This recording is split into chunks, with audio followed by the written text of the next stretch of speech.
Bonjour à tous et bienvenue à cette nouvelle édition de la revue de la presse camerounaise. Nous sommes le 25 juin 2025 et nous commençons le périple de ce matin avec le quotidien Mutation qui parle d'exploitation minière et nous présente le cri qui vient de Batouri.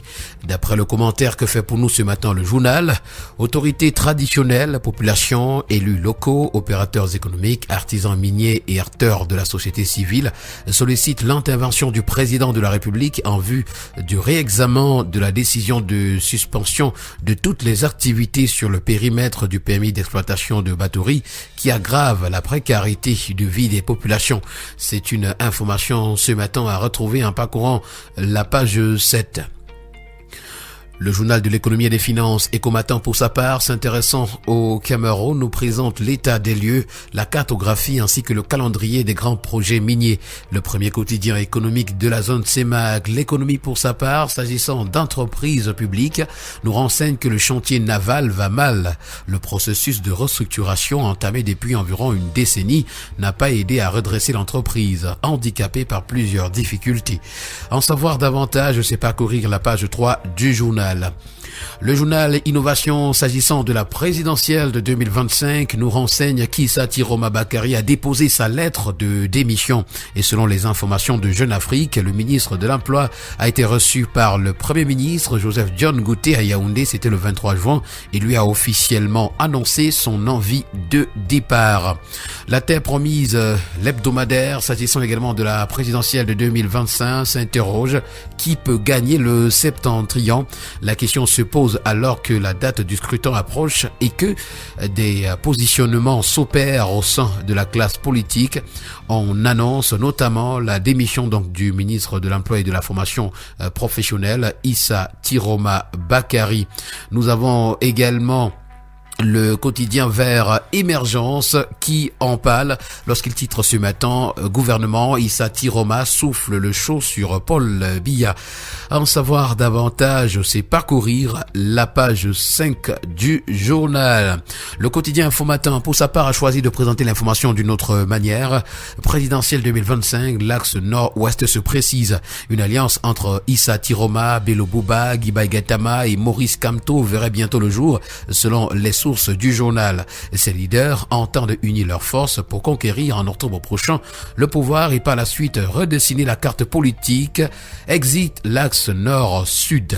C'est à retrouver ce matin en parcourant les colonnes du journal. Afrique Info en bas de le pas ses prédécesseurs. Régime Biya, Issa Tiroma Bakary et ses proches bientôt à Kodengui.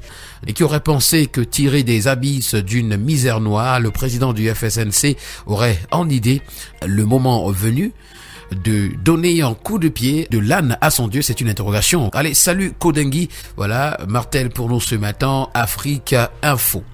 Nous allons poursuivre avec toute autre chose à présent. Il s'agit du RDPC dans le maillot de Sanaga, tel que présenté à la grande une du quotidien d'information républicaine Le Drapeau.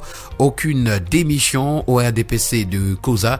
Voilà donc dans un communiqué en date du 20 juin dernier que le président de la section RDPC du maillot de Sanaga à Koza, Monsieur Foudama, dément une prétendue démission collective de militants d'une soi-disant sous-section à Mokolo relayée sur les réseaux sociaux. Il précise qu'aucun démembrement officiel n'existe hors de Koza et dénonce donc une manipulation. C'est à retrouver ce matin à la page 3 du journal. La Nouvelle Expression parlait également de gouvernance ce matin, fait un devoir de mémoire. Comment Ahidjo révoqua son ministre de l'Éducation, c'est à retrouver ce matin. C'est l'ancien secrétaire général de la présidence de la République, alors collègue de Paul Biya au gouvernement, qui révèle une décennie avec le président Ahidjo. Avec quelle promptitude et célérité le premier président du Cameroun gérait les affaires publiques. C'est édifiant ce matin d'ailleurs, à retrouver à la page 3. Nous avons le quotidien Info Plus Santé qui revient sur une attaque de Boko Haram, notamment à Sagmé, où le centre de santé a été incendié dans la nuit du 23 au 24 juin 2025. Ce sont des terroristes de Boko Haram qui ont dépouillé et réduit en cendres cette formation sanitaire située à Fotokol qui administre des soins de santé à environ 5000 âmes. Nous avons également ce matin le quotidien régional d'information du Nord Cameroun, l'Œil du Sahel, qui nous amène dans le Mayo Sava où 6 morts ont été recensés dans une incursion de Boko Haram, cette fois-ci à Gansé. C'est à retrouver ce matin à la page 3 du journal. Le quotidien Éco-Santé, pour sa part, nous permet de rester dans la partie septentrionale du Cameroun avec cet appel de détresse à Figuil. C'est une mère et ses triplés qui sont dans un état critique à l'hôpital de district. Intoxication alimentaire à Douala également, une réponse immédiate et coordonnée du gouvernement est présentée ce matin à la page 3. Nous allons poursuivre le périple de ce matin avec Cameroun Tribune qui parle du projet de budget 2026 et nous fait savoir que les priorités sont fixées en prélude au débat d'orientation budgétaire attendu au Parlement dans le cadre de la session en cours. Le conseil de cabinet, présidé hier par le Premier ministre, chef du gouvernement Joseph John Gouté, a tablé sur les perspectives de l'économie camerounaise pour le triennat 2026-2028. L'accent sera encore mis sur l'import-substitution, l'industrialisation, la construction de nouvelles infrastructures, l'augmentation et la stabilisation de l'offre énergétique, entre autres. C'est à retrouver ce matin en parcourant les pages 4 et 5. Le bi-hebdomadaire L'Indépendant, pour sa part, s'agissant de l'exploitation forestière illégale, nous fait savoir que des réseaux ont été neutralisés. Et d'ailleurs, ces réseaux-là sont présentés ce matin aux pages 6 et 7. Pour le quotidien Le Jour, on parle d'exploitation pétrolière. Retrouvons pourquoi les compagnies refusent de rapatrier 6 000 milliards de francs CFA de devises. Les revenus provenant de leurs activités au Cameroun et dans d'autres États de la zone CEMAC sont systématiquement cantonnés dans des comptes étrangers. Nous continuons ce matin avec la voix du consommateur qui s'intéresse au phénomène des enfants vendeurs ambulants et s'interroge. Les autorités ferment-elles les yeux? Là, c'est l'interrogation à retrouver à la grande une.